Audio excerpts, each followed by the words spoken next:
India channel में आपका स्वागत है। अभी जंगल में चुनाव का कल मैंने रात को 4th पार्ट जो है अपलोड किया है। वैसे लोकतंत्र बनाम राजतंत्र की काफ़ी तारीफ हुई है और पहली जो फर्स्ट वीडियो है जो कि मैंने सबसे पहले डाली थी उसकी भी काफ़ी तारीफ हुई है। मुझे अच्छा फीडबैक मिल रहा है, इस सब के लिए सभी व्यूअर्स को थैंक यू। और मैंने कई चीज़ों को बहुत पहले, जैसे मैंने बताया कि 2019 से पहले ही पब्लिश कराना चाह रहा था लेकिन कंप्लीशन मोड में नहीं था।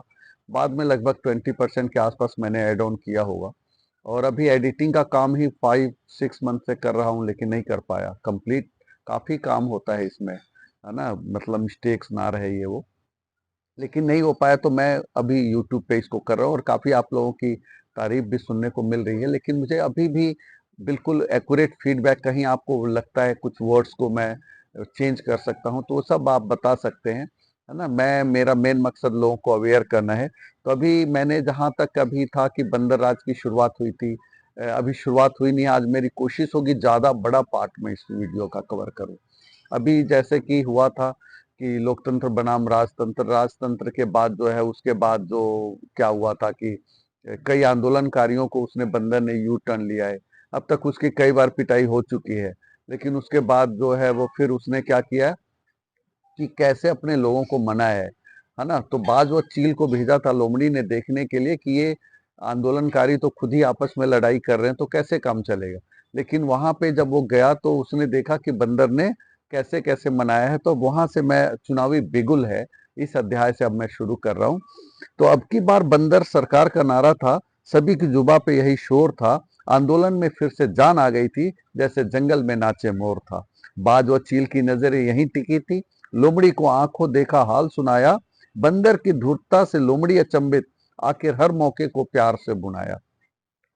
लोमड़ी से बड़ी भूल हुई थी, दुश्मन को बहुत कम आका था, बंदर ने सबको भली भांति समझाता, जैसे छिप छिप कर हर किसी में झांका था। यानी कि बंदर ने बहुत अच्छी प्रिपरेशन के साथ इस बार सत्ता परिवर्तन की नींव रखी हुई है।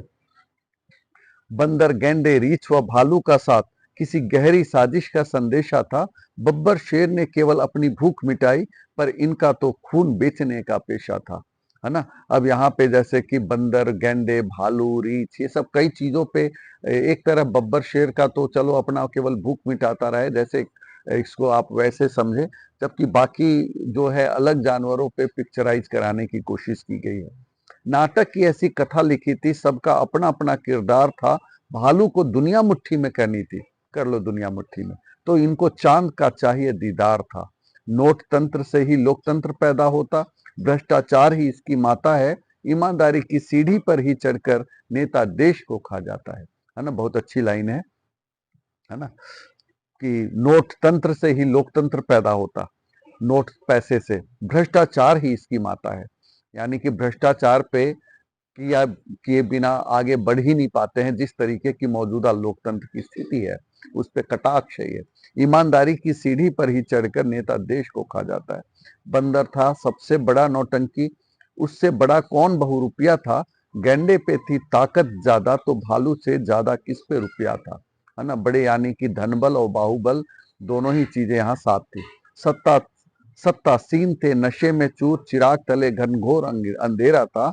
घर वाले जंगल में शिकार ढूंढ रहे, बिन घरनी घर भूत का डेरा था, है ना। अब यहाँ पे दिखाने की कोशिश की है कि सत्तासीन थे नशे में चूर।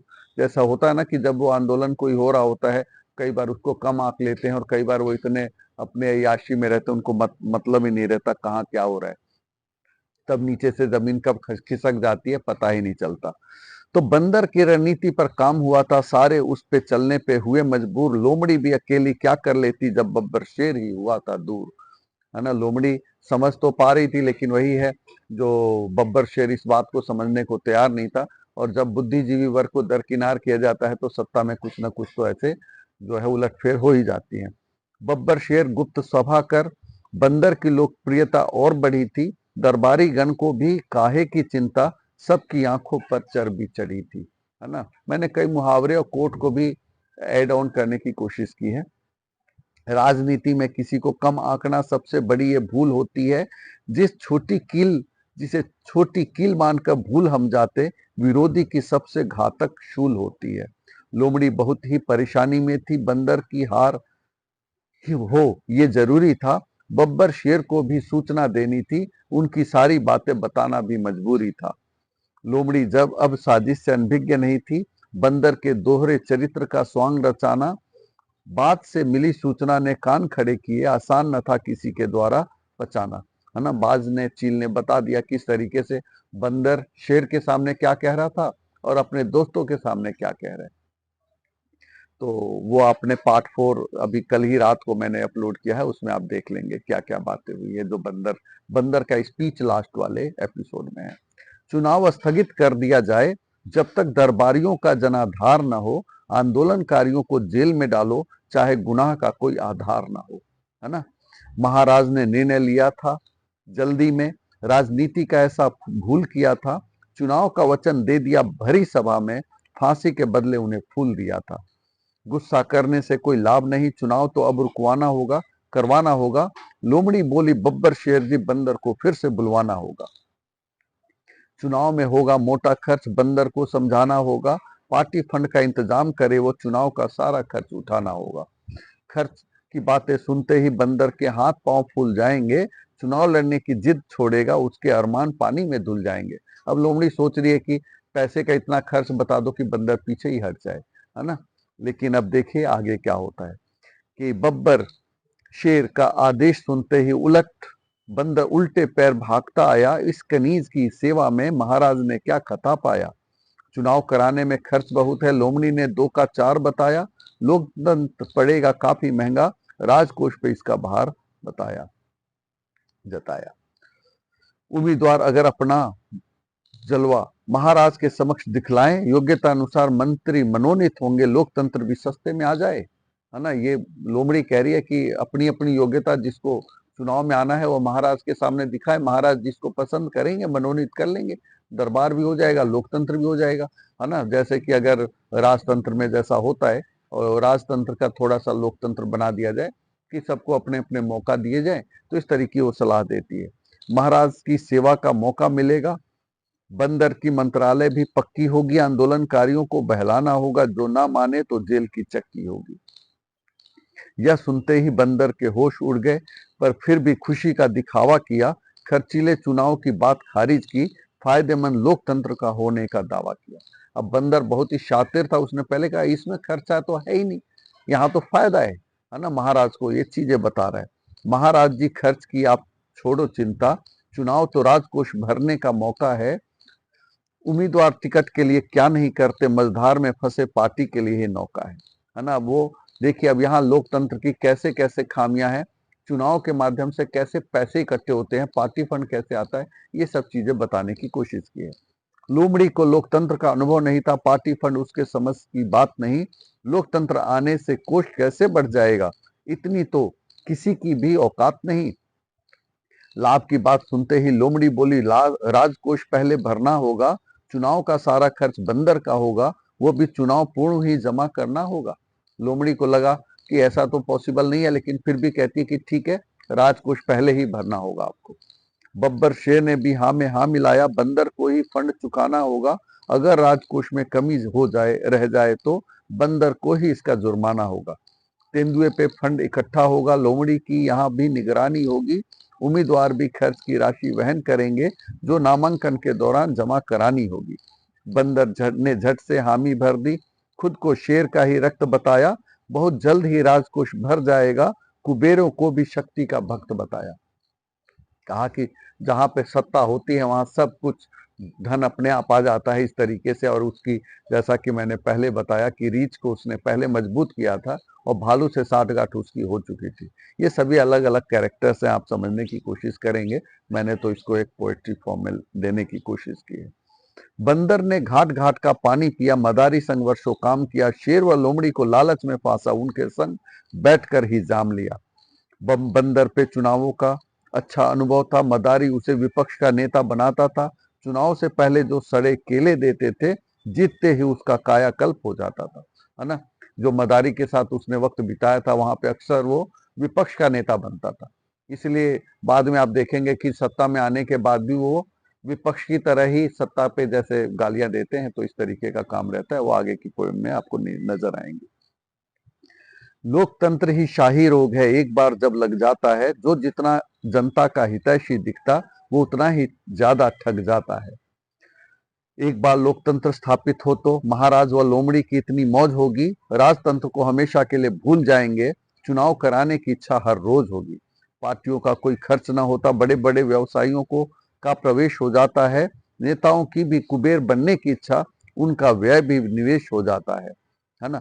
महामहिम व न्यायाधीश की पूछ बढ़ जाती, सभी उनके ही शरण में आते हैं, आय व व्यय का सारा ब्यौरा उनके चरणों में दे जाते हैं। जाम का नशा अब चढ़ा हुआ था, लोमड़ी का दिमाग भी फ्यूज हुआ, जल्द से जल्द चुनाव होंगे यह अब ब्रेकिंग न्यूज हुआ। बब्बर शेर का कठोर निर्णय सुनकर भी बंदर को बहुत खुशी थी, चुनाव खर्च की थी किसको चिंता, ये तो कुबेर बनने की बाजी थी। पार्टी फंड की मुहिम तेज हो गई, सबका अपना अपना फंडा था, किसी को चाहिए थी टिकट तो किसी के पास मोटा डंडा था। बंदर पे निवेश करने में घाटा क्या था, पैसे की हो गई भरमार, सबने अपनी अपनी शर्त रखी थी, साजिश में लोकतंत्र हो गया बीमार, है ना। यहाँ पे ये जो पार्टी फंड का फंडा है, इस चक्कर में अच्छे अच्छे नेता भी बिगड़ जाते हैं, क्योंकि चुनाव में लड़ने के लिए उनको फंड चाहिए और फंड लेने के लिए उनको कॉम्प्रोमाइज करना पड़ता है, और कॉम्प्रोमाइज करने के साथ ही वो बिक जाते हैं। तो वो फिर जनता के लिए काम करें उसके बजाय वो उस पार्टियों के लिए काम करने लग जाते हैं। जिसके प्लेन में जो घूमेगा वो तो साफ सी बात है उसी के लिए काम करेगा। वो जनता को दिखावा रहता है कि हम तुम्हारे लिए ये कर रहे हैं, वो कर रहे हैं।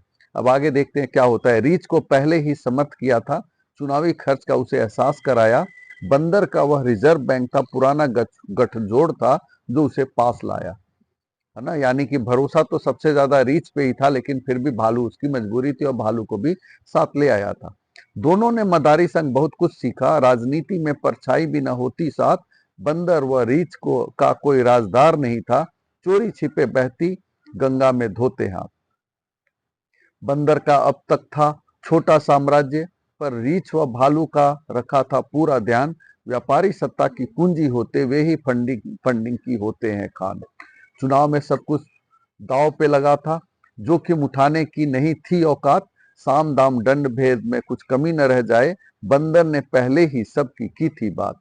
भालू को अपने साथ बनाए रखना आसान नहीं था, बब्बर शेर के साथ उसका पुराना नाता था, सबसे चतुर व्यापारी था वह, शेर का बचा खुचा अक्सर वही खाता था।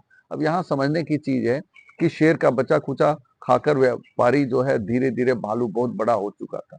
अब बात ये आती है, मैंने हालांकि इसमें बहुत ही कटाक्ष किया है कि पहले सत्ता का बचा खुचा व्यापारी खाते थे और बाद में ऐसा हो गया कि बचा खुचा अब सरकार खा रही है। सारा का सारा सत्ता व्यापार के हाथ में अगर कैद हो जाए तो इस तरह के कंडीशन नजर आते हैं कि उनकी सरकार में कई चीजें पलती फुलती हैं और कई ऐसे स्टेटमेंट दिए दिलाए जाते हैं, जैसे संसद में ये कह देना कि सरकार का काम व्यापार नहीं है। अगर सरकार का काम व्यापार नहीं तो इनकम का सारा जरिया क्या टैक्स ही रहेगा? अगर टैक्स केवल रहेगा तो फिर कैसे जनता का काम चलेगा, है ना। तो ये चीजें टैक्स का भार बढ़ जाएगा। जबकि मैंने कल एक टिप्पणी भी की थी कि अगर किसानों का जो बीज है, खाद है, अगर उन चीजों को पहले के ही भाव में कर दिया जाए तो उसको उनको जो पैसे मिलते हैं उससे कई गुना ज्यादा उनकी बचत हो जाएगी। और यदि उनकी कीमत जो है, वस्तुओं की कीमत, जैसे मैंने कहा कि टमाटर अगर वो 5 या 10 रुपए केजी सड़कों पे फेंक कर जा रहे हैं और वही 50 रुपए बाद में हो जा रहे हैं, यानी कि क्या है, बीच में जो ये होल्डिंग का काम जो है, पहले क्या होता था कि ये चीजें ऐसी थी जो बाजार में आती थी और सब्जी वाले को बेचना ही बेचना है, तो इसकी कीमत बैलेंस्ड रहती थी पूरे सीजन में। लेकिन अब क्या है कि अलग बड़े बड़े स्टोरेज बना दिए गए हैं। अदानी के देखेंगे तो आप कई जगह स्टोरेज, जैसे सुनने में आता है अभी और पिछली बार की घटना भी है कि सारे सेब के जो बाग खरीद लिए और अंत में उसकी कीमत बढ़ाने लग गए। तो किसान तो नहीं कर रहा, किसान को तो पैसे नहीं मिले पूरे। पैसे कौन कमा रहा है? बीच में व्यापारी कमा रहा है, वो भी 10 रुपए की चीज को 100 रुपए में बेच रहा है। तो ये चीजें सरकार का काम होता है इसको कंट्रोल करना।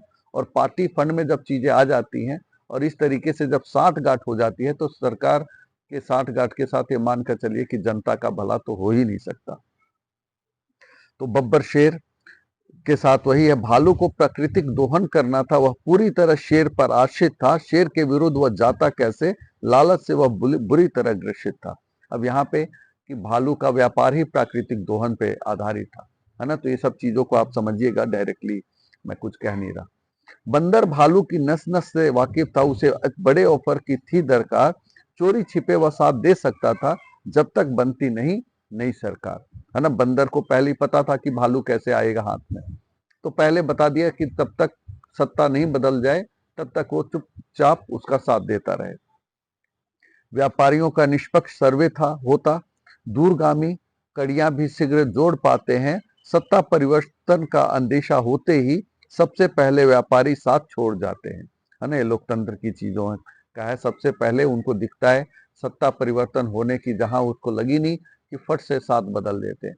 अभी आप देखेंगे कि चुनावी इलेक्टोरल बॉन्ड का जब मामला आया है, हम टिप्पणियां ही जो अभी अभी परिप्रेक्ष्य में करा रहा हूँ, लाइनें तो पहले की लिखी हुई, तो उसमें कई अलग अलग पार्टियों को भी चंदा दिए हुए हैं। है ना, ये बात अलग है कि सत्ता पक्ष को इतने ज्यादा कि 50% से ज्यादा हुआ। ऐसा नहीं कि पहले नहीं होता था, पहले भी होता था, लेकिन रेशियो थोड़ा सा कम था। है ना, अगर सत्ता को 50% मिला है तो 40% उसके विपक्ष की बड़ी पार्टी को भी मिलता था। ये नहीं होता था कि सारा का सारा एक ही पार्टी फंड में चला गया है, और वो भी एक तरह से ये तो ऑर्गेनाइज लूट का जरिया है, जबकि अनऑर्गेनाइज लूट वाला जरिया जो in the terms of goods and services, वो तो अभी भी जारी है। तभी तो इतनी सारी कार्यालय और इतने सारे जो अलग अलग जगह चुनावी रैलियां हो रही हैं और करोड़ों में खर्च हो रहे हैं, वो पैसा कहाँ से आ रहा है? वो तो इन टर्म्स ऑफ सर्विसेज है, जो कि वो भी कॉरपोरेट ही कहीं ना कहीं मैनेज कर रहे हैं। आंदोलन में सत्ता हिली हुई थी, बस भालू की भूख बढ़ानी थी, सत्ता के लिए बड़े बड़े जुमलों की बारिश, एक बार काठ की हांडी चढ़ानी थी। अब भालू को फिर से न्योता भेजा, व्यापार में सत्ता के और भी फायदे समझाए, अगर बंदर की सरकार बनी तो दोस्तों के लिए अपने कायदे बतलाए। भालू को तो सिर्फ व्यापार करना था, पर उसे भी राजनीति समझाई, एक का हजार कैसे बनता है, ऐसे लाभ की रणनीति उसे समझाई बतलाई। भालू ने नफे नुकसान का हिसाब लगाया, मिलने वाला लाभ तो सिर्फ अभी कतरा था, पर चोरी छिपे ही बंदर का साथ संभव था, वरना शेर की नाराजगी का बड़ा खतरा था। बंदर की योजना काम कर गई, भालू का भी आश्वासन उसे प्राप्त हुआ। हर डाल डाल, हर पात पात बंदर राज का नारा व्याप्त हुआ। भालू का नेटवर्क था बड़ा विशाल, अलग अलग साथियों से राजकोष भरवाना था, चुनाव में तन मन धन से साथ होना था, विपक्षियों को सूखी घास चरवाना था। भालू से न्यूज चैनल्स में निवेश करवाया, हर जानवर के हाथ में मोबाइल बांटा, सभी जानवरों की मौज हुई थी, फ्री हुआ था सबका डाटा। अब समझने की कोशिश करेंगे कि कई चैनल्स हैं जो कि उस समय इन्वेस्टमेंट के दौरान की गई, और उसके बाद उसमें हर वक्त एक मुहिम, जैसे अगर आप, मैं बार बार कई बार चीजें कहता हूँ कि कहाँ गई वो 2012 वाली मीडिया, 2013 वाली मीडिया, जो कि निर्भया कांड पे कितने महीने तक कैंडल और डिबेट करती रही। वो हाथरस में देखने को नहीं मिला, है ना, वो बीएचयू कांड में देखने को नहीं मिला, उस पर तो ज्यादा होना चाहिए था, क्योंकि उन लड़कों की साठगांठ ही किसी पार्टी से थी, और वो उस पार्टी की चुनाव प्रचार में चले गए। है ना, बजाय इसके कि वो वहां पे उनको जेल में डाला जाता, चुनाव प्रचार में चले गए। उसके बाद जब चुनाव खत्म हो गया तब वो, यानी कि हम गलत तरीके से चुनाव जीत जाए और जीतने के बाद हम नियम जैसे मर्जी तोड़ मरोड़ ले, ऐसे लोकतंत्र की कल्पना हम नहीं कर सकते। और मैं बार बार ये चीजें कहता हूँ कि इनका, मैं क्यों अपनी कविताओं में ये चीजें लिखता हूँ, क्योंकि विपक्ष के साथ मीडिया का होना, बुद्धिजीवी वर्ग का होना, ये जरूरी है। सरकार की आलोचना इसलिए नहीं की जाती है कि सरकार से हम नफरत करते, उसकी आलोचना इसलिए की जाती है ताकि वो सही रास्ते पे चले और सही निर्णय ले, उसमें कोई घमंड की चीज ऐसी ना आ जाए जिससे कि सत्ता पक्ष अपने गलत तरीके के लिए बदनाम हो जाए। तो ये तो कहते हैं ना, निंदक नियरे राखिए वाली बात होती है, आंगन को तीर छवाए। मैं पहले भी ये बात कह चुका हूँ। तो ये इसमें सरकार के लिए वही फायदेमंद है, तभी सरकार भी लंबे टाइम तक चलती है, जब उसके आसपास उसके आलोचक रहते हैं। जहां पे भी सभी चाटुकार इकट्ठे आ जाते हैं तो फिर सत्ता परिवर्तन होना बिल्कुल अवश्यंभावी है, होता ही है। अब जो है भालू के अब अनेकों चैनल्स, है ना, यहाँ पे उसने मोबाइल भी बांटा है, डाटा भी फ्री किया है, बहुत सारी चीजें कर रहा है, न्यूज चैनल्स भी भालू के थे। अब अनेकों चैनल्स, उनपे भी बंदर की सुनामी दिखलानी थी, आंदोलन को आजादी का नाम देना था और राजतंत्र की खामी बतलानी थी। आप देखते हैं कि कई बार आंदोलन को बिल्कुल देश हित में बताने लग जाते हैं और कई बार आंदोलन को खालिस्तानियों से जोड़ देते हैं। तो ये तो देखिए, आप आज मौजूदा हालत में आप देख पा रहे हैं कि मेरी पोइट्री के अंदर बहुत सारी चीजें हैं जो कि लोकतंत्र की खामियों को दिखलाती हैं। व्यापार नियोजित लूट बन जाता है जब सत्ता की भी साझेदारी हो जाए। भालू के लिए अच्छा अवसर था बंदर की जीत से में उसकी भागीदारी हो जाए। अब देखिए, समझिए, व्यापार नियोजित लूट बन जाता है, प्लान्ड लूट बन जाता है जब सत्ता की भी साझेदारी हो जाए। यानी कि सत्ता की ये साझेदारी हो जाए कि तुम मेरे लिए काम करो, है ना, 5 एमपी खरीद के दे दो, 10 एमएलए खरीद के दे दो, और मैं तुम्हें बदले में ये वाला टेंडर फ्री करा देता हूँ। तो ये सब क्या इन टर्म्स ऑफ सर्विसेज है। कौन देख रहा है? पकड़ में तो आने नहीं। पहले तो एक बार अगर पैसे की लेन देन का पता चल गया तो कितनी बार संसद और यहाँ तक कि वाजपेयी जी की सरकार चली गई, है ना। खरीद फरोख्त का तो मतलब ये समझ लीजिए होता ही कम था, और होता था तो पब्लिकली आ जाती थी। और आज की तारीख में सत्ता की सत्ता बदल रही है। एमपी बन के सोचे कि आप पावर में आ गए, कितनी बड़ी जनता की फौज है आपके पास, और पता चला कि आपको रेस्टोरेंट में ले जाकर बंद किया जा रहा है ताकि दूसरे पार्टी वाले चुरा ना ले।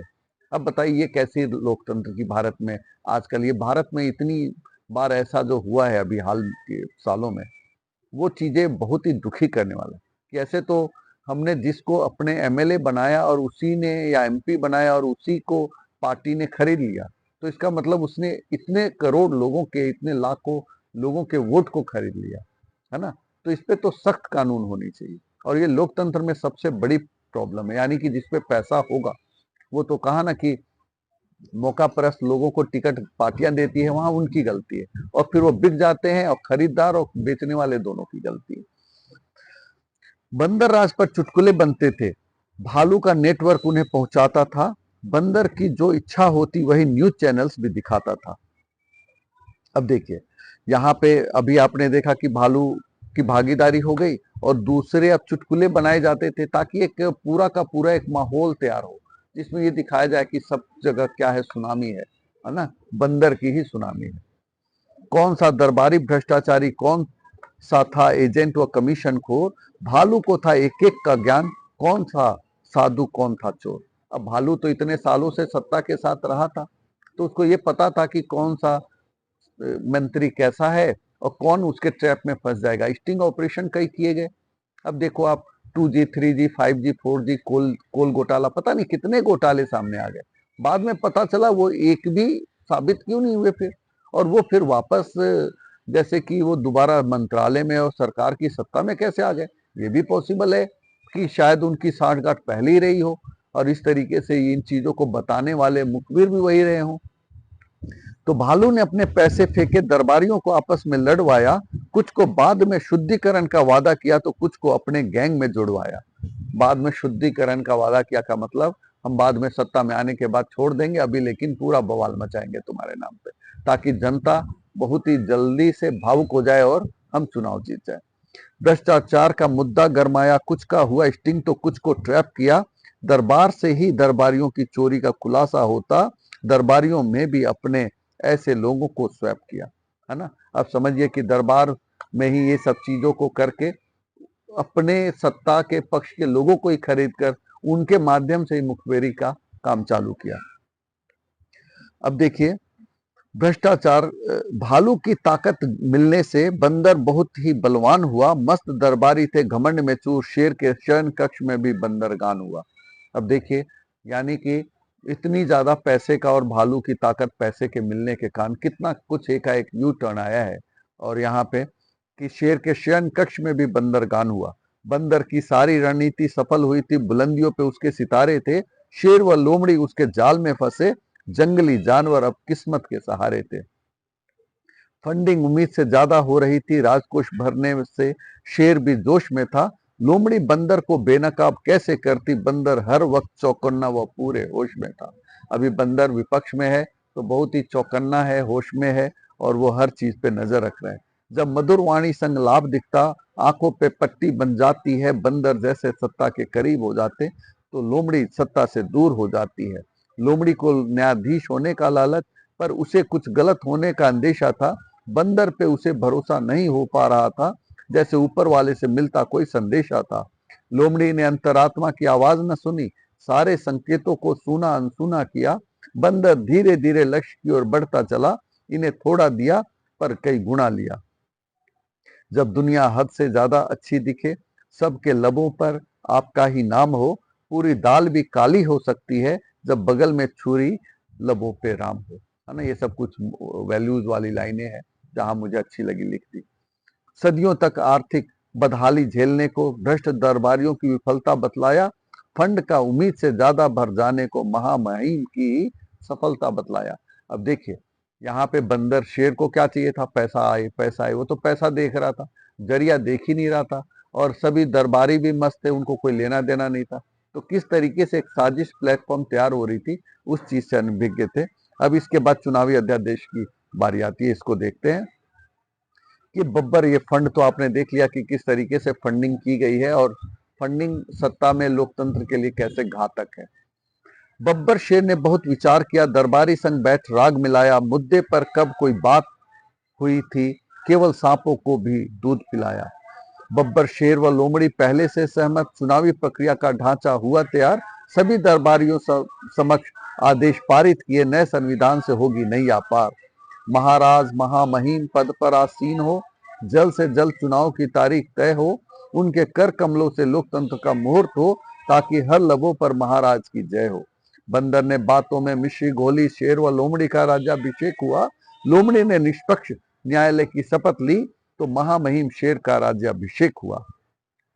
बंदर की मन की मुराद पूरी हुई, चुनाव के लिए अध्यादेश हुआ, आयोग व न्यायालयों की अगुवाई में निष्पक्ष चुनाव का आदेश हुआ। बब्बर शेर को खजाना दिख रहा, महाराज ने ही चुनाव की बजाई बिगुल, भरी सभा में बंदर की तारीफ भी कर दी, लोमड़ी व दरबारियों ने खाई शूल। उम्मीदवार का चयन शुरू हो, ताकि नियत समय में नामांकन पूरा हो। चुनाव आयुक्त व न्यायाधीश की शपथ हुई, ताकि निगरानी का काम न अधूरा हो। न्यायाधीश लोमड़ी की निगरानी थी निश्चित, तेंदुआ भी चुनाव आयुक्त बन बाहर हुआ। दरबारियों का नेतृत्व अब होता किस पे, बंदर की जीत जग जाहिर हुआ। अब देखिए जरा, इसको समझने की जरूरत है कि एक तरफ अब उसने क्या किया है, बड़े बड़े जो नेता हैं उसको मानकर चले। अब जैसे लोमड़ी है, न्यायाधीश बनाकर साइड किया, बब्बर शेर को महामहिम राष्ट्रपति बनाकर साइड किया, तेंदुआ है वो भी अच्छा था, वो काफी ऊपर छलांग लगा लेता था, उसकी काफी अच्छी पैनी नजर थी और हर जगह जल थल और वायु तीनों में माहिर था वो, तो उसको भी चुनाव आयुक्त बनाकर साइड किया। और इस तरीके से अब आगे की लड़ाई, और आगे हम देखेंगे चुनाव के पैतरे क्या क्या होते हैं, वो सब चीजें आपको इसमें नजर आएंगी। मैंने इतने सालों तक अगर नौकरी मतलब और भी चीजों को चुनावी प्रक्रिया में और चुनावी लोगों में, राजनीति के लोगों के साथ उठक बैठक की है, उनके साथ उठना बैठना किया है, तो निश्चित तौर पे बहुत कुछ समझने का प्रयास किया होगा, ताकि मैं बहुत अच्छा पिक्चराइज करके अपनी पोएट्री को लिख पाऊं, जो मैंने कोशिश की है कि आपके सामने पेश करूं। मेन मकसद मैंने किसी विपक्ष या सरकार का नहीं है, हाँ, लोगों को जागरूक करना मेरा मेन मकसद रहा है, जिसके लिए मैं काम करता था और करता हूं और करता रहूंगा। लोमड़ी ने अपने गुप्तचर शहरों में भेजे, जो कि बंदर के भी हो उस्ताद, इंसानों संग रहकर दुनियादारी सीखी हो, जिसमें ना हो कोई उन्माद। अब लोमड़ी भी जो है, क्योंकि अब लोमड़ी को ये तो अंदेशा है, सबसे तेज है, शातिर है, बंदर से भी कई गुना ज्यादा, लेकिन उसने अपनी तरफ से अब क्या क्या कर रही है वो, उसको देखते हैं कि बंदर की रणनीति थी सटी, उसके विरोध में नेता बहुत मजबूत हो, कील ठुक जाए बिल्कुल गहरी, चाहे कितना भी मजबूत ताबूत हो, है ना। बंदर लोमड़ी रणनीति बना रही है। लोमड़ी ने बहुतों पर विचार किया, पर चिंपैंजी की थी सबसे योग्य उम्मीदवारी, बंदर का वो हमशक्ल भी था, हर मामले में था बंदर से भारी। अब चिंपैंजी को देखा, चिंपैंजी, उसको अब एक नया कैरेक्टर यहाँ आया है। अब चिंपैंजी शाकाहारी भी था, मांसाहारी भी था, सर्वाहारी था, कहने का। बंदर का देखा जाए तो बाप था, ताकत में, सब चीजों में, है ना, हर चीजों में उसकी। तो लोमड़ी ने अब इसको अपना सोचा कि अब इसको इसके खिलाफ खड़ा करें, और ये हम शक्ल भी है ना। तो ये राजनीति का एक चीजें हैं जो ऐसे रखी जाती हैं कि अगर इस बार जैसे कि चुनाव में देखने को मिला कि लोग झाड़ू ढूंढ रहे थे, उनको यही नहीं पता था कि कांग्रेस और आपके अलायंस है, यानी कि या तो कांग्रेस पे इतने पैसे भी नहीं थे कि वो चुनाव को ढंग से लोगों तक पहुंचा पाते, तो उनको टॉर्च दिखा तो टॉर्च को ही वो झाड़ू समझ कर वोट देते रहे, जैसा कि बाद में उन्होंने बताया कि वो था वो कह रहे झाड़ू था, पूछा कहाँ था तो कहते बाद में था, तो वहां पे टॉर्च वॉर्च था। तो ये सब क्या है कि ये चुनावी पैतरे होते हैं, है ना, जो कि जानबूझकर चुनाव चिन्ह दिलवाए जाते हैं, जानबूझकर ऐसे लोग खड़े किए जाते हैं, वोट काटने के लिए भी खड़े किए जाते हैं। तो सब चीजें आपको इसमें आगे पोएम में मिलने वाली है। खान पान भी था बंदर का मुद्दा, शाकाहारियों की थी संख्या ज्यादा, बंदर था पूर्ण शाकाहारी, इस वोट बैंक पे कब्जा था उसका इरादा। तो बंदर का इरादा अलग था, है ना, कहा ना शाकाहारी मांसाहारी वाला भी अभी पहलू आएगा। सब चीजें कहा ना कहीं कुछ न कुछ चीजों को कह रही हैं, वो समझने की जरूरत है। चिंपैंजी था सर्वहारी, न किसी चीज से करता था वो परहेज, बंदरों संग था उसका उठना बैठना, बंदर से था हर मामले में तेज। लोमड़ी का निशाना पूर्ण वोट बैंक था, चिंपैंजी इसके लिए था उपयुक्त, एक तरफ बंदर था दूसरों पर आश्रित, चिंपैंजी था इन सब से मुक्त। बंदर ने दर दर की ठोकरें खाई, मदारी संग जीवन यापन किया, चिंपैंजी रहता था राजभवन में जहां शाही मंत्र का जापन किया। अब ये जो चिंपैंजी लाया है कैरेक्टर, ये भी आप समझने की कोशिश करेंगे या धीरे धीरे पढ़ेंगे तो आपको समझ में आएगा, पोएम को सुनेंगे तो। अब वो राजभवन में रहता था, यानी कि वो भी राजभवन का दास था। अब आगे देखते हैं। चिंपैंजी बहुत बड़ा अंधभक्त राजभक्त था, सेवा भाव से था भरपूर, जब भी गद्दी के खिलाफ साजिश होती, विद्रोहियों के खिलाफ हो जाता क्रूर। चिंपैंजी नजर व दिमाग दोनों से तेज, उसे राज्य के चप्पे चप्पे का था ज्ञान, उसकी नजर से कोई बच ना पाता, दुश्मन धरती पे छिपा हो या आसमान। मातृभूमि से चिपका रहता, कभी पत्तियों के बीच छिप जाता था, राजभवन पर नजर वो रखता, कब कहां कौन आता था। उसके पूर्वजों ने भी शहादत दी थी, राज्य व राज्य परिवार की सेवा में, परछाई की तरह सत्ता से चिपके रहते, मुंह अक्सर था रहता मेवा में। राजा, अब ये चिंपैंजी कैरेक्टर को आप खुद समझेंगे, मैं पोएट्री बोल रहा हूँ, आप बाकी समझने की कोशिश करेंगे। और वो राजभवन का एक दास है अभी की तारीख में, जो कहने की बात है। राजा संग जीवन यापन करके राजनीति का भी था अच्छा ज्ञान, विदेशों में भी साथ वह जाता, ईमानदारी व कृतज्ञता की थी वो खान। दरबारियों पे सिर्फ चिंपैंजी ही चेहरा था, जो चुपचाप काम में विश्वास रखता था, बंदर जैसा वाचाल नहीं था, वाचाल यानी कि ज्यादा बोलने वाला, बोलने से पहले हर बात को पहले परखता था। शाही जीवन को जीते जीते जनता से काफी दूर हुआ, आचार विचार से भी आदर्शवादी था, कई बार नैतिकता में भी मजबूर हुआ।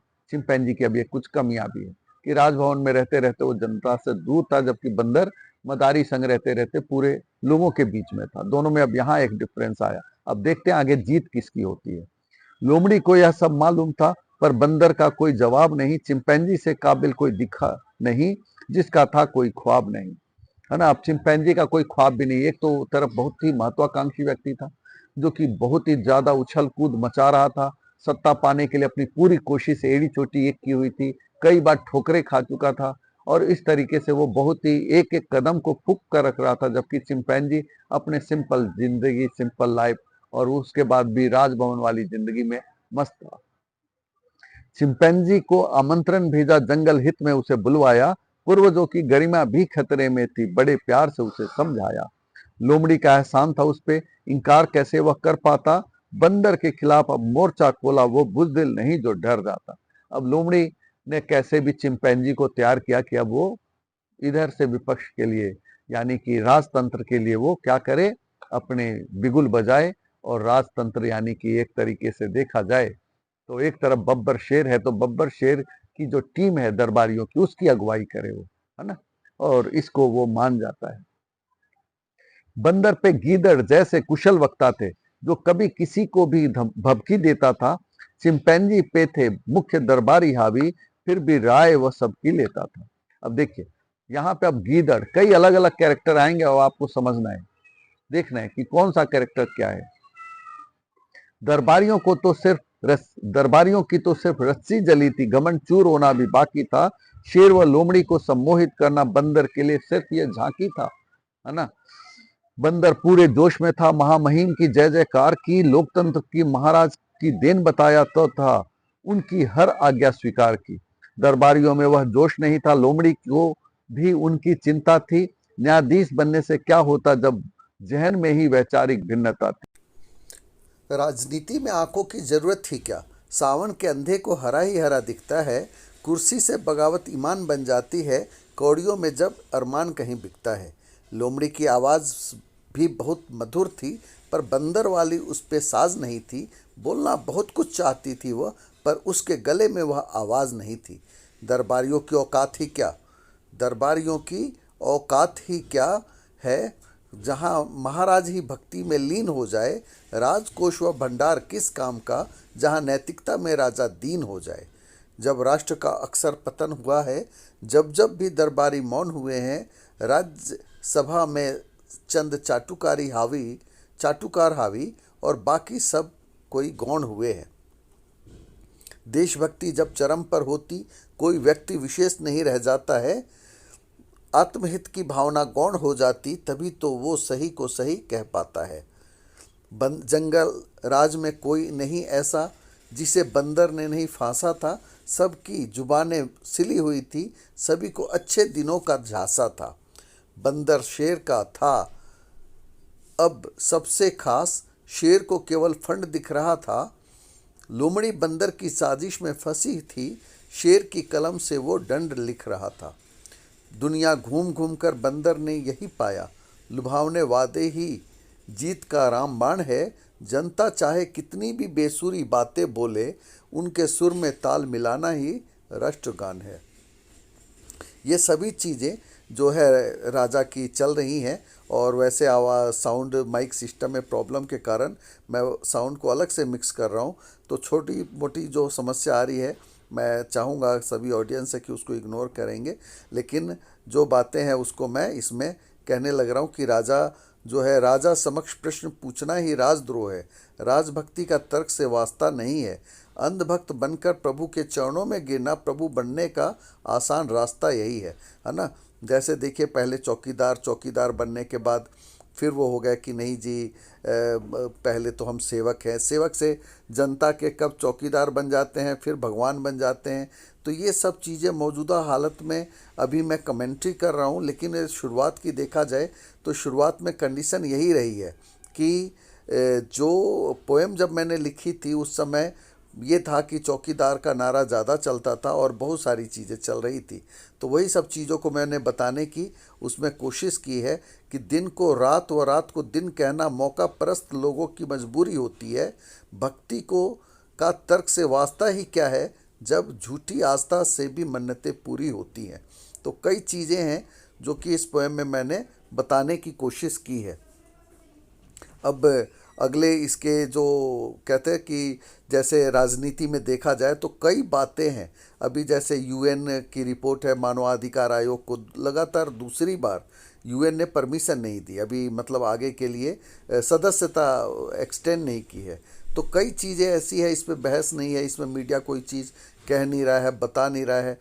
तो इन सब बातों से लगता है कि क्या क्या चीज़ें हैं, है ना, कि जनता कहाँ पे जाएगी, जनता के पास ऑप्शन ही क्या है ना। जो भी आए बड़ी बड़ी लंबी लंबी फेंकता है, फेंकने के बाद वो वोट ले लेता है, वोट लेने के बाद कह देता है जुमले थे, ये तो ऐसे ही कहे गए थे। तो ये सारी ही बातें बहुत ही ज़्यादा लोकतंत्र के लिए गलत है। और लोकतंत्र में क्या है कि सबको बोलने का पूरा अधिकार है, और जितने भी व्यक्ति हैं जो भी सत्ता में हैं उनका अपना अपना एक वजूद होता है, वो अपनी बात को रखते हैं। और मीडिया उसके साथ बुद्धिजीवी वर्ग सभी का ये बनता है, कर्तव्य बनता है कि वो विपक्ष में अपनी अच्छी भूमिका निभाए, गलत को गलत कहे, है ना। और सरकार की कहते हैं ना कि एक पॉजिटिव वे में वो आलोचना करे, ताकि उसको अच्छी तरह काम करने का मौका मिले और उसको कमियों का अंदाज़ा रहे।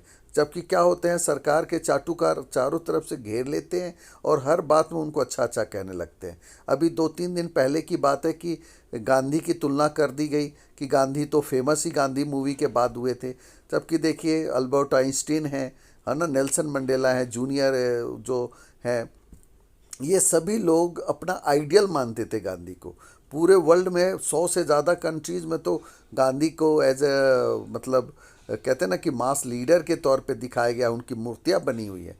इतने बड़े देश के जो आइकॉन जिसको पूरी दुनिया मानती है, उसको लेकर गलत बोलना कितना गलत है ना। अब बंदर व गेंडे ने चुनावी रणनीति बनाई ताकि आगे की योजना भी स्पष्ट हो।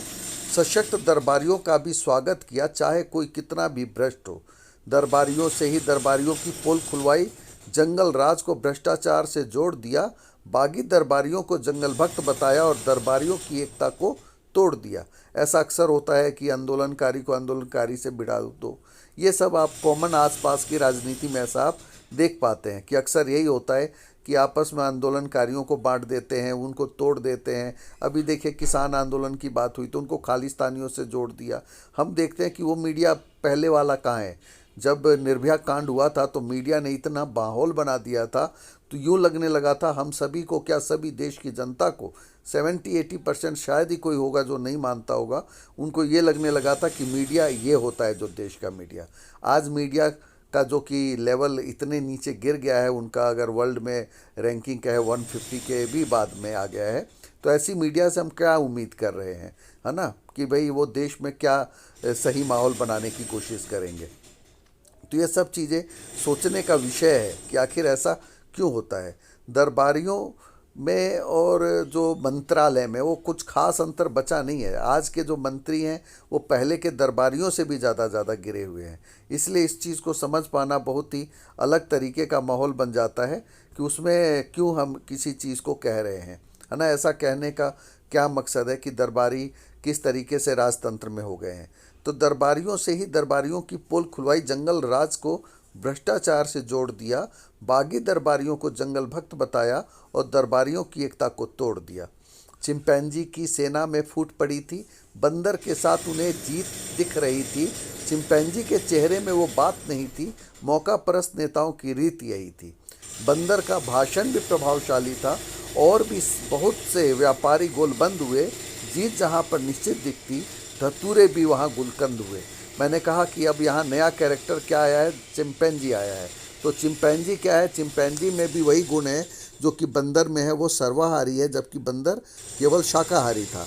तो बंदर ने जिस तरीके से ध्रुवीकरण किया है, उसको बचाने के लिए, चुनाव को लाने के लिए लोमड़ी ने किसको, चिंपैंजी को किया है आगे, है ना। तो ये सब चीज़ें अभी इस पोएम में और भी बहुत बड़े बड़े आप कैरेक्टर्स देखेंगे और उसको आप एसोसिएट करके कोशिश करेंगे कि देखिए कैसे कैसे ये चुनाव हो पाता है। बंदर का भाषण भी प्रभावशाली था और भी बहुत से व्यापारी गोलबंद हुए। जीत जहाँ पर निश्चित दिखती, धतूरे भी वहाँ गुलकंद हुए। सत्ता के खिलाफ आवाज़ अक्सर होती है, बचाव के लिए रामराज होना जरूरी है। शक्ति के साथ सौम्यता आसान नहीं है, अतः सत्ता परिवर्तन ही मजबूरी है। कई बार आपने देखा होगा कि जिन राज्यों में बार बार सत्ता परिवर्तन होती रहती है, वहाँ ये रहता है कि सत्ता बहुत अच्छी तरह काम तो करता है, ये नहीं तानाशाही की नौबत नहीं आती है, लेकिन कई बार तानाशाही की जहाँ नौबत आ जाती है वहाँ दिक्कत हो जाती है ना। तो वो चीज़ें जो है सत्ता के लिए मजबूरी है, कि जनता के लिए मजबूरी है। बंदर के पास खोने को रखा क्या था, दरबारियों की इज्जत दांव पे लगी थी। चिंपैंजी के पास बोलने को था ही क्या, अपने राजा ने ही उनको खाव दे रखी थी, है ना। अभी कुछ रिदम और राइम की कहीं कमियां हैं। लोमड़ी ने चिंपैंजी को का मनोबल बढ़ाया। हार के पहले हार मानना बुजदिली है, जिसमें जग जीतने का जुनून नहीं हो, उसे कब कहाँ मुकम्मल मंजिल मिली है। तूफानों को झेलने की ताकत नहीं जिसमें, वो ही किस्मत का अक्सर सहारा लेते हैं। सोच के अनुसार ही दुनिया दिखती है, नज़रे नाउमीदी में भी नज़ारा देते हैं। हार व जीत एक सिक्के के दो पहलू हैं, पर हार से पहले हार जाना बुजदिली है। सफलता में मज़ा भी उतना ही आता है, जीत जितनी ज़्यादा जतन से मिली है। धारा के विपरीत जो चल नहीं सकता, उसके लिए कटीली राह है, मंजिल नहीं। रेगिस्तान में भी फूल खिल सकता है, अगर बाग बंजर हो, पर अपना दिल सही, यानी कि दिल मजबूत हो तो काम कर सकते हैं। ज़िंदगी में चुनौतियों से मुंह मोड़ना आसान होता है। ज़िंदगी कदम कदम पर नया इम्तहान है। डरने वालों को कभी भी मुकम्मल जहां नहीं मिलता, जबकि संघर्ष करने वालों के कदमों में जहान है। हौसला व प्रेरणा जीवन को उड़ान देते हैं। चिंपैंजी भी इसे पाकर शेर बन जाते हैं। कमजोरी जब खुद की ताकत बन जाती, पत्थर भी कोरे कंचन बन जाते हैं। मैंने कई जगह वैल्यू बेस्ड लाइन, मोटिवेशनल लाइनें लिखी है। ऐसी लाइनें मैंने मैंगो बैंड पोएम में भी बहुत सारी लिखी हुई है। तो ये मेरी पोएट्री स्टाइल है कि मैं कहीं ना कहीं मोटिवेशनल वर्ड्स और सेंटेंसेस डालता रहता हूँ, जिसको पढ़कर लोग खुश हो। कभी कभी गहरे जख्मों को खुरेदने से मुर्दे में भी जान आ जाती है जान। स्वाभिमान जब दाव पर लग जाए, शांत लहरों में भी आ जाए उफान। बहादुरों का युद्ध में पीठ दिखाना इतिहास माफ नहीं कर पाया है। इज्जत खोकर भी जीवन पाना जिल्लत जीवन के काया है। लोमड़ी के कड़वे शब्दों ने चिंपैंजी को पूरा झकझोर दिया। बीच मझधार तक पहुंचाकर भी खुद तैरने के लिए छोड़ दिया। विपत्ति जब अपने चरम पर होती असंभव संभव बन जाता है। जो जितना संघर्ष करता है वो उतना ही उभर कर आता है। सागर की लहरों से सीखो, यह कितना गर्द में जाती है, या कितना गर्त में जाती है, पर जिसे जितनी गहराई मिलती है वो उतना ही ऊपर को पाता है ना। कहाँ ना कहीं कहीं राइम की कमियां हैं, उसको मैं वही कारण से अभी मैं पब्लिश नहीं करा पाया, क्योंकि उनके वर्ड्स चेंज करना, उनका सब्स्टिट्यूट ढूंढना आसान नहीं है। चिंपैंजी ने खुद को राजा पाया, लोमड़ी ने इतना उसे जोश दिया, बिन जाम के ही नशा चढ़ा था, सत्ता स्वप्न ने ऐसा मदहोश किया। चिंपैंजी ने अपनी कमर कस ली, पर लोमड़ी से सहयोग का वादा हो, जीत की ऐसी रणनीति हो पक्की, जहां एक एक मजबूत प्यादा हो। लोमड़ी ने मतलब इस तरह का काम किया है कि उसको काफ़ी मोटिवेट कर दिया है, लेकिन वो चाहता है कि उसको रणनीति अच्छी मिले। लोमड़ी को ही अब रणनीति बनानी थी, फूक फूक कर कदम रखना था, बंदर के गुट में सेंध लगाना, एक एक बेर को सावधानी से चखना था। लोमड़ी ने जब दिमाग चलाया, आंदोलन ही चुनावी चेहरा होगा, जीत हमारी निश्चित होगी, सत्ता का हम पे ही सेहरा होगा। मतलब कहा ना कि आंदोलन, सभी आंदोलनकारी बन के आ गया, सभी अच्छे अच्छे नज़र आ रहे हैं, करें क्या, अब जनता कंफ्यूज हो जाएगी। सब चुनाव के वक्त क्या होता है, यूँ कहते हैं कि हम तो आपके हित में ही है, तो जनता कंफ्यूज तभी हो जाती है। तो इस तरह की उन्होंने एक रणनीति बनाई कि सभी को आंदोलनकारियों की तरह बनाया। लोमड़ी ने अपनी रणनीति सुनाई, चुनाव की तैयारी सभी तेज करो, आंदोलनकारियों की ही टोपी पहनो, बंदर की शक्ति को निस्तेज करो। आंदोलन का है अभी एक चेहरा, उन्हें कई चेहरों में बांट दो, बंदर से ज़्यादा सबको काबिल बताओ, उन्हें महत्वाकांक्षाओं की हाट दो। कहने का मतलब कि बंदर के जितने साथी हैं उनको भी बताया कि तुम तो ज़्यादा बंदर से काबिल हो, और इस तरीके से उनको आपस में महत्वाकांक्षा की बीज बोकर बांटने की बात है। आंदोलनकारियों के बीच संदेशा छोड़ो, आंदोलनकारियों का कोई भविष्य नहीं, दरबारियों संग उन जिनका माल्यार्पण होगा, फिर होगा दृश्य कितना सही। उनको बताया कि हम तुम्हारे दरबारी जो हैं उनकी तरह माल्यार्पण करेंगे, तो इस तरीके से महत्वाकांक्षा उनकी बढ़ाई जा रही है। दरबारियों संग उनको सम्मान मिलेगा, सत्ता में भी भागीदारी होगी निश्चित, जो बंदर से विश्वासघात करेंगे वो सीबीआई से नहीं होंगे चिंतित। एक तरफ क्रांतिकारियों को माला पहनाओ, दूसरी तरफ उसकी ही काट करो, दरबारियों के ऊपर ज़्यादा ध्यान दो, आंदोलनकारियों में बंदर बांट करो। सभी आंदोलनकारियों को सम्मान दो, जगह जगह पर उन्हें हार पहनाओ, महत्वाकांक्षा का सब में बीज बोकर आपस में ही पहले उन्हें लड़वाओ, है ना। इस तरीके से लड़वाने का काम करने की बात हो रही है, और जैसे जैसे बंदर जो है लोमड़ी इन चीज़ों को समझा रहा है।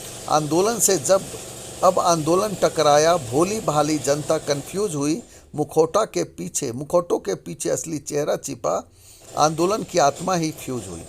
लोमड़ी की रणनीति काम आ गई, बंदर के खेमे में भी फूट पड़ गई, चुनाव जितना इतना आसान नहीं था, खूंटा गड़ने से पहले ही उखड़ गई। भालू के पैसे दांव पे लगे थे, बंदर से ज़्यादा वही चिंतित था, व्यापार ऐसे अब जुआ बन गया जो बंदर की सत्ता से सिंचित था। अब समझ रहे हैं कि जैसे फंडिंग हुई थी तो फंडिंग करने वालों को ज़्यादा टेंशन रहती कि उनका कैंडिडेट जीत जाए। फट से भालू ने एक मीटिंग बुलाई, अपने सभी एंकरों को समझाया, लोकतंत्र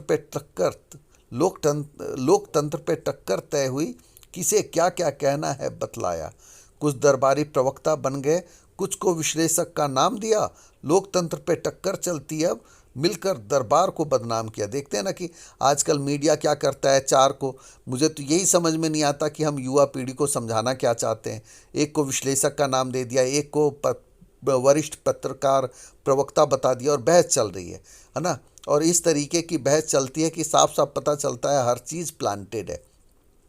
तो ऐसी मीडिया और ऐसी, क्योंकि पहले क्या खोजी पत्रकारिता होती थी, लेकिन आजकल क्या है, मीडिया की कंपनियां हो गई हैं, मालिक हो गए कोई। किसी के मालिक सुभाष चंद्रा जी हैं, किसी के TV18 है, अंबानी जी हैं, अदानी जी हैं, ये सभी क्या है, मालिक है।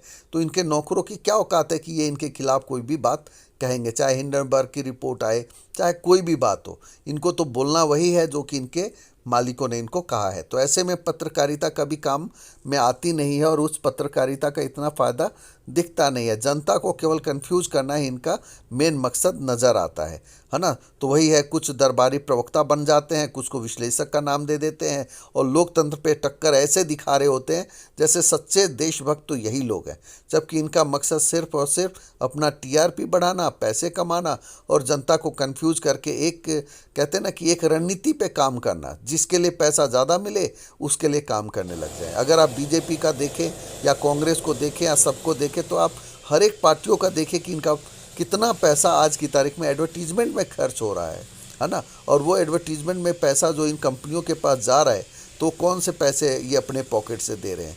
ये इलेक्टोरल बॉन्ड में किसी को अगर कोई बेनिफिट पहुंचाते हैं तो निश्चित तौर पे वो किसी न किसी टेंडर को महंगा करके इनको देते हैं ताकि ये लोग ये काम कर सकें। तो मिला जुला कर पैसा तो जनता का ही बर्बाद हो रहा है ना। और ये नेता कहते हैं ना कि ऐसे ऐसे अपने नाटक कर कर के आगे बढ़ जाते हैं और जनता को बेवकूफ़ समझने लग जाते हैं, है ना। कभी जैसे मैंने कहा ना कि अभी गांधी के बारे में उल्टा कहा, तो मैं ये इसलिए नहीं कह रहा हूँ कि गांधी के बारे में आप जितना पढ़ें, गांधी वो शख्सियत थे जिन्होंने अंग्रेज़ों को कह दिया था, जब उनके राजा को, किंग को, कि जब आपने सारे हमारे कपड़े चुरा लिए तो हम कहाँ से कपड़े पहन के आए, है ना। तो उस तरह के शख्सियत से आप बोलना, गलत बोलना, सोचो आप कितनी मानसिकता, मतलब कितने निम्न दर्जे की मानसिकता है। मैं तो इसको बहुत ही गलत मानता हूँ। और उन पत्रकारों को किस मुंह से वो अपने आप को, चेहरे को दिखाएंगे कि उन्होंने इस पर कोई क्रॉस क्वेश्चनिंग नहीं की। एक तरफ हम तो 2 महीने पहले गांधी की बखान कर रहे होते हैं, फिर उनको गालियां दे रहे होते हैं, फिर हम एक बार माला पहना रहे होते हैं, यानी कि क्या हो गया है देश में। यही समझ में नहीं आता कि इतने बड़े पद पे जो व्यक्ति बैठे हैं उनको कम से कम भाषा की गरिमा और विचारों की गरिमा बनाए रखनी चाहिए। छोटे लोगों का चलता है, लेकिन वो लोग क्या देना चाहते हैं। भालू जंगल की खबरें दिखलाता, बंदर को सुपरस्टार बनाया, अच्छे वक्ता तो एंकर बन गए, कुछ को लालच दे यार बनाया। विषय विषैले चुने जाते थे, मकसद जनता था, राजा को इठलाना। आंदोलन के खिलाफ आवाज़ उठे तो एंकर का तेज तेज चिल्लाना। देखते कैसे एंकर तेज तेज चिल्लाते हैं। जंगल राज पर चौतरफा हमला हुआ था, बंदर अकेला ही सब पर भारी दिखा, शेर के बहुतों दरबारी उसके साथ खड़े थे, अपनों की परछाई में भी उसके आराना दिखा। आज तक था जो सबसे तेज था, अपना पर बेगाना हो गया। आज तक था जो सबसे तेज, ये आज तक चैनल की बात नहीं हो रही, आज तक यानी कि अभी तक जो सबसे तेज था वो भी बेगाना हो गया। जी करता खच्चर आया, वो मंत्री बन सियाना हो गया। ये भी जी न्यूज़ की बात नहीं है, ना सुभाष चंद्रा जी की बात है। ये जी करता खच्चर आया, जैसे जी हजूरी करते हुए खच्चर आया, वो मंत्री बन सियाना हो गया। दरबारियों पे कोई कमी नहीं थी, आंदोलन पर भी भालू की माया थी, धनबली व बाहुबली ही टक्कर में थे, सबकी बनावटी मखमली काया थी। कहते हैं ना कि सभी धनबली और बाहुबली दोनों इकट्ठे आ गए। यही लोकतंत्र बचा है, लोकतंत्र का जंगल राज यही रहता है। जंगल में हरदम भंडारा चलता, जानवरों की पूरी मौज हुई, वोटर्स को लुभाने का बंदोबस्त हुआ, गुणी कार्यकर्ताओं की तैयार फौज हुई। किसी के नेता राम हुए तो कोई असहायों का मसीहा था, महारैली आयोजित होती थी, कौवा भी मधुर पपीहा था। जोड़ तोड़ की राजनीति तेज हुई, टोपियां कईयों की बदल गई, है ना। जंगली जानवर अब वोट किसे देते, जहां भीड़ दिखी वहीं उमड़ गई, है ना। यहाँ पे गई और गए में थोड़ा राइम सेंटेंस के अकॉर्डिंग बनाना पड़ेगा, इसलिए दिक्कत है। मैं कहा ना, अभी कुछ काम अगर मुझे कई घंटे चाहिए थे इसकी एडिटिंग के लिए, नहीं तो मैं इसकी एडिटिंग अच्छी तरह कर लेता। बंदर अब लाचार हुआ, फिर बनाया खेल उसका हुआ खराब, चुनाव में जीत अब मिलती कैसे, आंदोलन की शक्ति अब हुई शराब। योजना चाहे हो कितनी भी अच्छी, दूसरा विकल्प भी होना जरूरी है। राजनीति में हम शक्ल दोस्त व दुश्मन होते, जिनके मुंह में राम तो बगल में छुरी है। बंदर ने रणनीति पर पुनर्विचार किया, जीत दिखती थी कोसों दूर, आंदोलनकारी अब बटे हुए थे, दरबारी टिकट लेकर हुए नशे में चूर। लोमड़ी की भी पैनी नजर थी, तेंदुए व बाज ने भी किया परेशान। गहरी जड़ें आखिर हिलती कैसे, बंदर में कहाँ था इतनी जान। जब कहीं कोई राह नजर नहीं आती, ऊपर वाला ही मार्ग दिखाता है। आसमान में तेज बिजली चमकती है, सामने प्रभु हनुमान की मूर्ति पाता है। आस्था की तो असीम कृपा है, वे ये पत्थर को भी इंसान बना देती है। आंखों पे ऐसी पट्टी बन जाती, बंदर को भी भगवान बना देती है ना। ये चीज़ें देखिए, कितने पहले की लाइनें मेरी लिखी हुई है कि बंदर को भी भगवान बना देती हैं, लेकिन उस समय ऐसा सिनेरियो था नहीं। लेकिन आज की तारीख में ये ऐसा बनने लग गया है कि वो तो यहाँ तक कि जो नेता कैंडिडेट और चुनाव में खड़े हैं वो लोग भी इस तरह की बातें कर रहे हैं। हंसी आती है कि कैसे कैसे बातें करने लग जाते हैं, है ना। गंगा में लाशें तैर रही थी, ऑक्सीजन की कमी थी, देश में बेरोजगारी, हर चीज़ पर डे हर घंटे कोई ना कोई युवक क्या कर रहा है, आत्महत्या कर रहा है। कितने किसानों की जानें चली गई, और फिर अपने आप को ऐसा शो करते हैं क्योंकि सोचते हैं कि जनता बेवकूफ़ है, आस्था में लिप्त है, भगवान के नाम पे डर के मारे वोट देंगे। ये नहीं समझते कि जो बीफ वाले, मीट वाले, मटन वाले, इन लोगों से जो चंदा ले रहे हैं उनके पाप का भागी बन जाएंगे। तो बहुत सारी चीज़ों का नैरेटिव है, अलग अलग सेट होता है। इस चीज़ को समझने की ज़रूरत है कि हम कुछ भी कहकर सोचते हैं कि जनता को उल्लू बनाया जाए। बंदर ने दुनिया घूमी थी, चुनाव में आस्था का इस्तेमाल देखा था, असंभव भी संभव हो जाता, भक्ति का ऐसा कमाल देखा था। बंदर ने अपना करिश्मा दिखलाया, खुद को राम भक्त होने का दावा किया। अल्पसंख्यकों ने बहुसंख्यकों पे राज किया, सर्वहितकारी होने का दिखावा किया। बंदर की जीत दूर नहीं थी, पर ध्रुवीकरण होना जरूरी था। शाकाहारियों को लामबंद करना बंदर के लिए थी मजबूरी, है ना। होना था जरूरी, है ना, मतलब ये है, और फिर बाद में है थी मजबूरी। भालू मीडिया व भक्तों ने शोर किया, बंदर को देवदूत बतलाया गया। शाकाहारियों की आज़ादी के लिए स्वर्ग से पृथ्वी पर लाया गया। अब देखो, मैंने पहले कहा था ये लाइन मुझे नहीं याद आज, लगभग 6-7 साल पहले की लिखी हुई लाइन है ना। वही चीज़ें कि उस समय मैंने ये कंसेप्ट यूँ लिखा था जब लोग कहते थे हर हर मोदी, घर घर मोदी। तो इस तरह की बातों में मैंने एक बार सोचा कि हम कहते हैं हर हर भोले कहते हैं हम लोग, तो किस तरह की बातें बनने लग गई है। तो मैंने उस समय ये लाइनें लिखी थी। अब तो आज हम उस लेवल पे कहते हैं ना कि लेवल 2 पे आ चुके हैं, लेवल 3 पे आ चुके हैं, मतलब ऐसा हो गया है। कहते भालू मीडिया व भक्तों ने शोर किया, बंदर को देवदूत बतलाया गया। शाकाहारियों की आज़ादी के लिए स्वर्ग से पृथ्वी पर लाया गया। भालू की फंडिंग, आप शाकाहारियों से मतलब समझ पा रहे होंगे। भालू की फंडिंग हावी हो गई, हर मोर्चे पर बंदर सफल हुआ। महारैली व पार्टियों की रेस लगी थी, चिंपैंजी हर मामले में विफल हुआ। बंदर राज का नारा बुलंद हुआ, भालू मीडिया व उसकी सुनामी बतलाई। विपक्ष उम्मीदवारों को शाही जोक कहा, तो चिंपैंजी की एक एक खामी दिखलाई। भालू ने सब में मोबाइल बांटा, सबका फ्री मोबाइल डाटा हुआ। जानवरों की पूरी मौज हुई, चाहे कितना भी घाटा हुआ। गैंडे ने आईटी सेल की ली जिम्मेवारी, राज दरबार के खिलाफ बगावत हुई। विषय विषैले सब पे भेजे जाते, सत्ता के खिलाफ जब अब जनता हुई। पोस्टर मीडिया हो या हो अखबार, हर जगह बंदर ही छाया था। बंदर, गैंडे व भालू की तिगड़ी ऐसी, अपना साथ अपना विकास की थी माया था। झूठ हर तरफ से फैलाया जाता, अच्छे दिन का सपना सब पे हावी हुआ। चुनाव में अधिकतर मक्कार खड़े थे, पर बंदर उन सब में मेघावी हुआ, है ना। जंगल विरोधी जंगल के भक्त बन गए, जंगल विरोधी जंगल के भक्त बन गए। जिन्हें जंगल से भी था कभी प्यार नहीं, जिसने राजा के अक्सर तलवे चाटे, किसी जुल्म पे किया इनकार नहीं। बंदर विरोधी जंगल द्रोही बताए, हर मुद्दे पे उनका विरोध हुआ। आवाज़ दबाने के लिए आईटी सेल बनाया, अफवाह व मुद्दों पर गहन शोध हुआ। यानी कि बहुत सारा पैसा अफवाह और मुद्दों पे जाने लग गए, और आईटी सेल और सोशल मीडिया से घुमाने लगे। दरबारी तो बंदर के खेमे में भी थे, पर बंदर संग आते ही देशभक्त हुए। आंदोलनकारियों ने भी खेमा बदला, पर चिंपैंजी संग आते ही भ्रष्ट हुए। भालू ने हर सीट पर फंडिंग कर दी, बूथ बूथ तक उसे पहुंचाया गया। अंधभक्तों की लंबी टोली बनाई गई, बंदर राज का गान अब गाया गया। ओपिनियन पोल का दौर अब आया, भालू मीडिया ने किया कमाल। बंदर की बहुमत की सत्ता दिखलाई, हर सीट पर बंदर ने किया धमाल, है ना। कई बार क्या है, बाहर एक साइकोलॉजिकल इम्पैक्ट डालने के लिए पहले ही इतनी सीटें दिखा दी जाती है ताकि दूसरी जो विचारधारा के लोग वो थोड़े से दब जाए और वो वोट डालने ही ना निकले। मुर्दा भी जोश में आ जाता है जब जीत की खुशबू आ जाती है।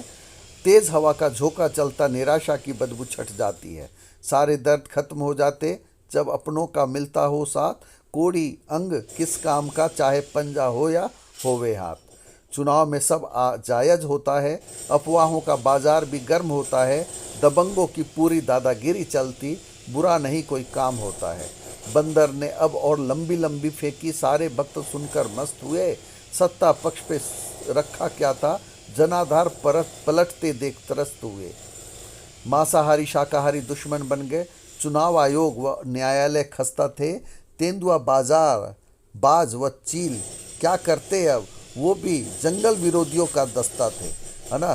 सबको इन्होंने जंगल विरोधी दस्ता बना दिया, कहा कि चील है, बाज है। जैसे आज भी देखिए हर बार होता है, विपक्ष कह देता है संवैधानिक ढांचे को बिल्कुल ही कि सब बेकार है, सब उसका साथ दे रहे हैं, चाहे वो दे या ना दे, फिर भी कह दिया जाता है कि ये तो उनका ही साथ दे रहे हैं।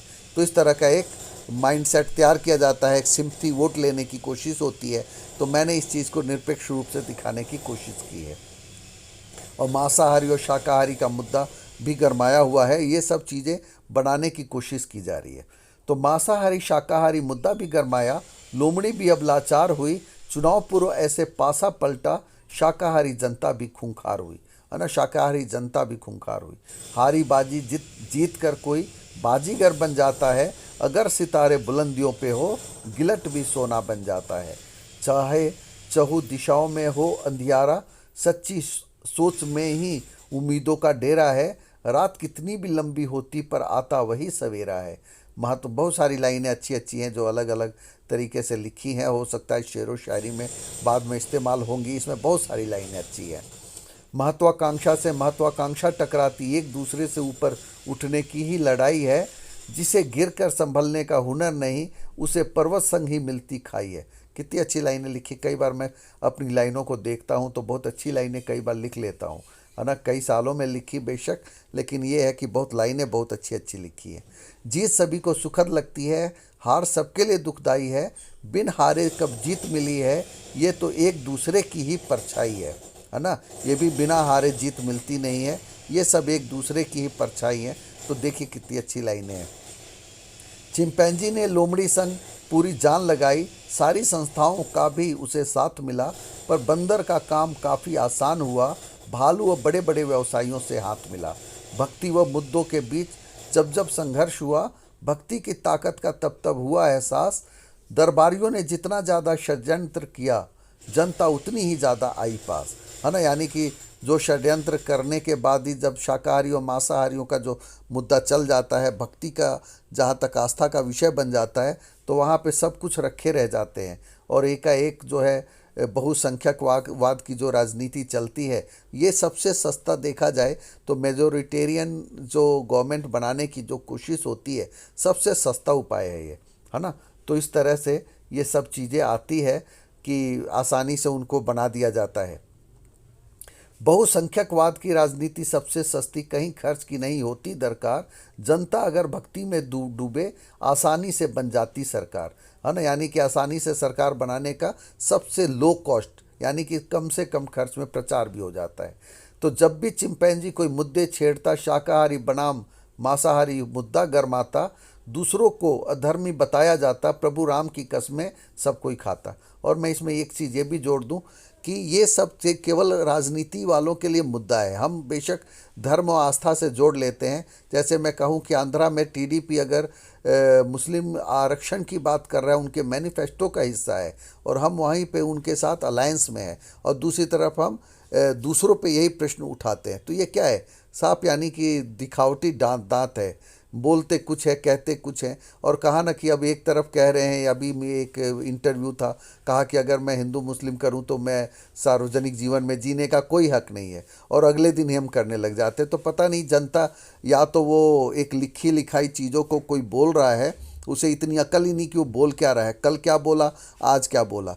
तालमेल की कमी है और इस कारण से ऐसी चीज़ें हो रही हैं। तो ये सब उल्लू बनाने के तरीके हैं और ये तभी बनाए जाते हैं जब जनता बेवकूफ़ होती है, आसानी से उल्लू बन जाती है ना। उनको बनाने की हाँ, ये ज़रूर है कि मीडिया से हर तरफ से एक ही चीज़ें दिखाई जाती है जिससे कि ये प्रॉब्लम ये बन जाए कि वो ऐसा ही हो रहा है ना।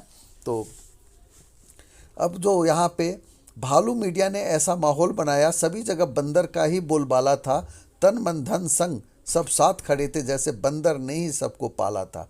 लोकतंत्र पर पैसा इतना हावी हुआ, आंखों पर पट्टी बांधकर मतदान हुआ, आंदोलनकारी कुर्सी संग प्रणय सूत्र में ऐसे बंधे जैसे कन्या को बेचकर कन्यादान हुआ। बंदर संग सारे आंदोलनकारियों की जीत हुई, पर आंदोलनकारियों की ये हार हुई थी। दरबारी नए व जोश नहीं आता, पर जंगल में पे ये भार हुई थी, है ना। अब इसके बाद बंदर राज की शुरुआत होनी है ना। बंदर राज, क्योंकि अभी बंदर की जीत हो गई है, तो ये सब बंदर राज की शुरुआत होनी है। उम्मीद है आपको हमारी ये पहल पसंद आई होगी। मैंने अपनी भावनाओं को व्यक्त किया है, इसे ज़्यादा से ज़्यादा लोगों तक पहुंचाने का प्रयास करेंगे इन्हीं शुभकामनाओं के साथ। और कि जय हिंद, जय भारत। Thank you.